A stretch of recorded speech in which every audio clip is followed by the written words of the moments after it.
हाय, hello, नमस्कार. कसे आहात तुम्ही सगळे?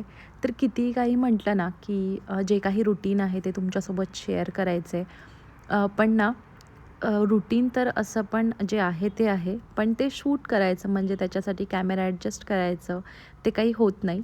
आणि मेन म्हणजे टायमाची घाई असते कधीतरी आणि आता थंडी पण एवढी वाढली आहे ना, तर थोडंसं आहे ना, सकाळी लवकर जाग येत नाही आहे. म्हणजे शूट करायचं असेल तर थोडंसं तरी लवकर उठायलाच लागतं काहीही झालं तरी. आणि जर ते नाही उठलं ना, तर मग शूट राहतं. बाकीची जी काही कामं आहेत ना, ती तर करायची असतातच, ती होऊनच जातात. सो असं आहे. पण चला म्हटलं आज मी काही गोष्टी आहेत ना, म्हणजे एकदम असे तुम्हाला परफेक्ट असे वाटतील असे ऑर्गनायझेशनच्या काही टिप्स आहेत, की ज्या मला अचानक सुचलेल्या आहेत. असंच इकडे-तिकडे बघून देखील आणि त्याच्यातून माझं जे काही ऑब्झर्वेशन आहे आणि त्याच्यामध्ये थोडेसे काही चेंजेस असे परफेक्ट वाटतात असे मला, ते मी तुमच्यासोबत शेअर करणार आहे. सो त्याआधी इथे काही मला थोडे मोठे अरेंजमेंट्स करायचे होते. झाडांना मी पाणी घालून घेतलेलं आहे. इथे जी मी रॅक ठेवलेली होती अ, ती त्याच्यावरती खूप धूळ पडते आहे. म्हणजे इथे आमच्या इथे समोर काम चालू आहे, तर इतकी धूळ पडते आहे, सारखंच त्याला पुसून घ्यायला लागतं आहे. सो ती मी इथून काढून टाकलेली आहे. नंतर मग मी परत ठेवेन तिथे. सो आत्ता जे काही छोटे-मोठे झाडं आहेत ना, ते सगळे मी इथे लाईनमध्ये ठेवलेले आहेत आणि भरपूर झाडं झालेली आहेत. असं वाटतंय म्हणजे बाल्कनी मोठी आहे त्याच्यामुळे. तर मी माझ्या मैत्रिणीला एका इन्स्पायर होऊन गायवासरू जे आहे ना, ते इथे बाल्कनीमध्ये ठेवलेलं आहे. एका कोपऱ्यामध्ये खूप सुंदर दिसतंय. तिने देखील अशाच पद्धतीने तिच्या एंट्रन्सला ठेवलेलं आहे. तर इथे तर मी एंट्रन्सला नाही, पण म्हटलं चला बाल्कनीमध्ये ठेवूया. सुंदर वाटतं. आणि मी तुळशीला दरवेळेस अगरबत्ती लावते. ती म्हटलं चला इथे खाली एक छोटासा पॉट ठेवलेला आहे, ज्याच्यातलं झाड थोडंसं माझं खराब झालेलं आहे. तर त्याच्यातच मी इथे अगरबत्ती अशी लावून ठेवलेली आहे. आणि हो, मार्गशीर्ष चालू आहे त्याच्यामुळे फुलांचा स्टॉक माझा नेहमी रेडी असतो. त्याच्यामुळे मी तिथे आत्ता फुलं ठेवली होती.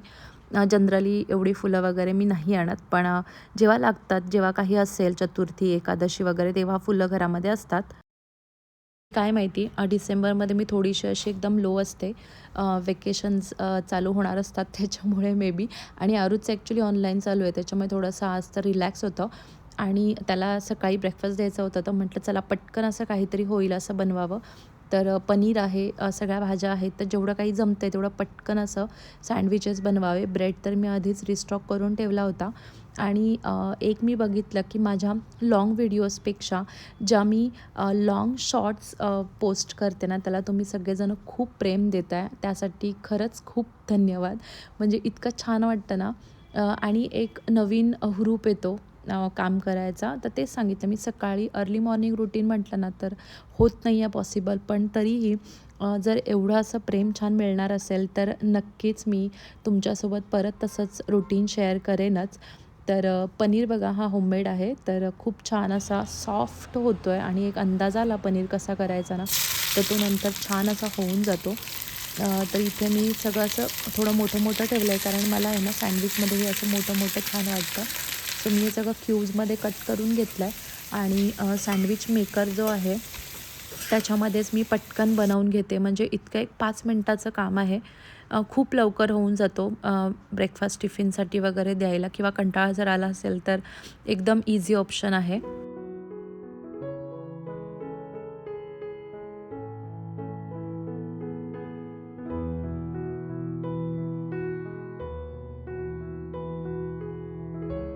सँडविच मेकरचं म्हटलं ना, तर असा काही खूप जास्त यूज नाही आहे. जर तुम्ही खूप फॉन्ड असेल तुम्हाला सँडविच खायचा, तर तुम्ही नक्की अ, असा सँडविच मेकर घेऊ शकता. पण माझ्याकडे काय खूप जास्त असं सँडविचेस वगैरे बनत नाहीत. तरी आता आहे, सो म्हटलं चला यूज करूया. तर याला आहेत ना 3 प्लेट्स आहेत. तर एक म्हणजे ती अशी मध्ये जी कट होऊन येते सँडविचची, ती तर मी जास्त यूज करत नाही. मला हेच छान वाटतं, कारण चीज वगैरे आहे ना, ते थोडंसं बाहेर आलं की मग ते क्लीन करायचं खूप जास्त ताप होतो. सो त्याच्यापेक्षा हे अशा पद्धतीने ठेवलं ना, तर चीज देखील बाहेर येत नाही आणि व्यवस्थित सँडविचेस होऊन जातात. तर जे काही होतं घरामध्ये चीज, मेयोनीज, जेवढं काही होतं ना, ते सगळं टाकून घेतलेलं आहे. कारण खूप दिवसांनी मी सँडविच बनवत होते आणि काही नाही, या फक्त भाज्या ज्या आहेत ना, त्या नुसत्या सॉटे केलेल्या आहेत. प्रोटीन रिच असं हे सँडविच आहे. आणि जेव्हा आपण सँडविच बनवतो, त्याचा ब्रेड जो आहे तो आम्ही व्हीट ब्रेडच घेऊन येते. मैदा खूप रेअरली असतो घरामध्ये, म्हणजे मैद्याचा ब्रेड. सो तसं तर याच्यामध्ये आहे ना, मेन म्हणजे असे 2 सँडविचेस ॲट अ टाईम होतात. सो तो एक मला चांगलं वाटलं. नाहीतर जनरली छोटे म्हणजे सँडविच मेकर्स असतील तर एक एक बनवायचं म्हटल्यावरती कंटाळा येतो. सो एका टायमाला एका माणसाचं होऊन जातं. तर खूप छान असे ग्रिल झालेले आहेत. तुम्हाला आत्तापर्यंत लक्षात आलं असेल, प्लेट्स जशा मी घेते म्हणजे मला जशी क्रॉकरीची हौस आहे ना, तसंच मला ते सर्व्ह करायला देखील खूप आवडतं. जितकं मी छान-छान पद्धतीने सर्व्ह करेन ना, तितकं मला सॅटिस्फॅक्शन मिळतं. सो म्हणजे हे आहे पहिल्यापासून, म्हणजे साधं जरी डाळ-भाताचं जेवण जरी असेल ना, तरी देखील त्याला मी जितकं छान असं प्लेटिंग करून देता येईल तितकं मी करते. तर हे सँडविच अशा पद्धतीने मी कट केलेले आहेत. आणि गाजरचा हलवा म्हणजे या सीझनला बनवला नव्हता, तर म्हटलं खायची तर खूप इच्छा होती, तर म्हटलं थोडं का होईना बनवावं. तर खिसून ठेवला होता गाजर फ्रीजमध्ये आणि दुसऱ्या दिवशी म्हणजे पटकन, म्हणजे खिसून ठेवला असेल ना, तर मग पटकन होऊन जातं. नाहीतर सगळं काम एकत्र करायचं म्हटलं की होत नाही. तर जितकं तुम्ही जाड-बुडाची कढई घ्याल तितकं व्यवस्थित, म्हणजे जास्त वेळ असं त्याला फिरवायची गरज पडत नाही. सो गाजरचा हलवा देखील माझा रेडी झालेला आहे. तर चला म्हणजे काही ज्या मेन टिप्स आहेत ऑर्गनायझेशनच्या त्या शेअर करते. खूप जास्त असे महागडे ऑर्गनायझर्स घेण्यापेक्षा मी जास्त इन्व्हेस्ट करते प्लास्टिक चे बास्केट्समध्ये. सो हे जे बास्केट आहे ना, ते हँगर आहे, ह्याला म्हणजे हँडल आहेत. सो एकदम परफेक्ट असं मला वाटलं, की आपल्याला आपले नॅपकिन्स जे आपण यूज करतोय त्या नॅपकिनसाठी, कारण म्हणजे क्लीन करून ठेवलेल्या नॅपकिन्सला तर आपण बास्केटमध्ये ठेवतो, पण जे नॅपकिन आपण यूज करतोय त्याला देखील अशा पद्धतीने होल्डर्सवाले जे बास्केट्स आहेत, ज्याला हँडल असतं, अशा बास्केट्समध्ये तुम्ही ठेवू शकता.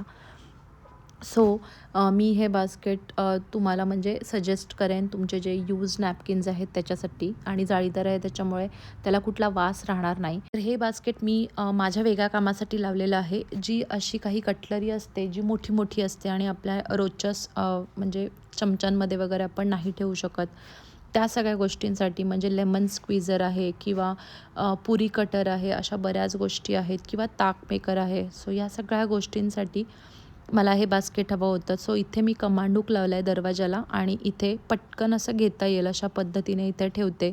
काही बास्केट्स म्हणा छोटे-मोठे आहेत, आपल्याला चपातीसाठी ठेवायचे जे काही जाळीदार बास्केट्स आहेत ते तुम्ही ठेवू शकता.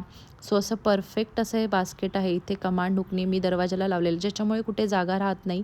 बघा तुम्ही, कॅबिनेटमध्ये खूप जास्त जागा गेलेली, किंवा जर मॉड्युलर किचन नसेल आणि तुम्हाला खूप छान असं सगळं काही ऑर्गनाईज करून ठेवायची आवड असेल, तर तुम्ही नक्कीच असे बास्केट्स जे आहेत ते कमांड हुक्सने चिटकवू शकता. तसं सेमेन म्हणजे माझ्याकडे आहेत ना, मी इतका बॅकअप ठेवते कमांड हुक्सचा, कधी काही सुचलं ना की पटकन लावून घेता येतं.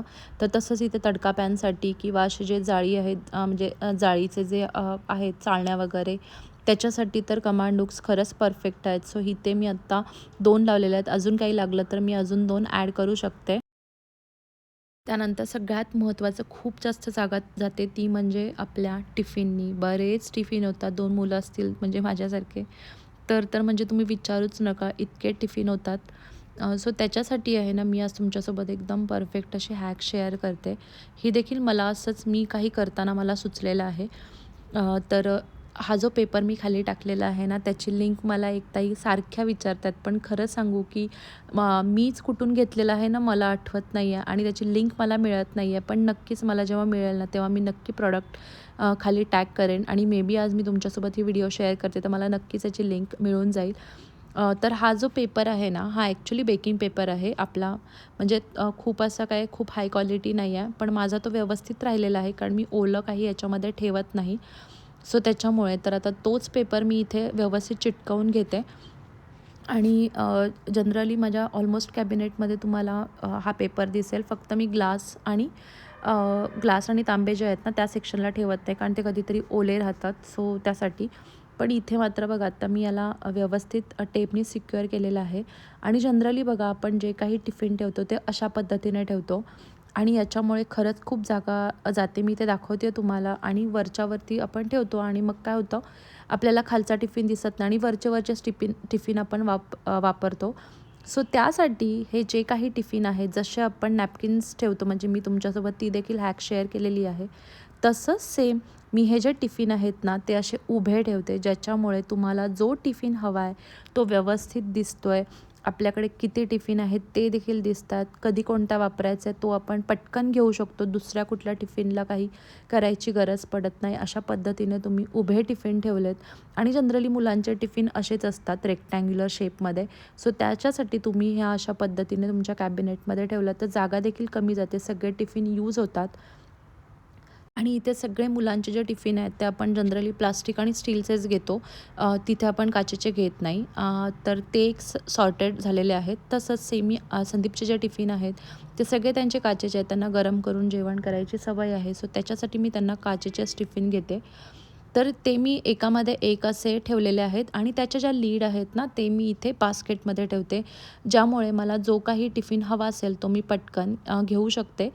आणि इथे लीड्स मी सेपरेट ठेवले आहेत म्हणजे एकावरती एक ठेवून पडायची भीती नाही आहे. कॅबिनेट खोलताना आपले जे टिफिन आहेत ते हलतात.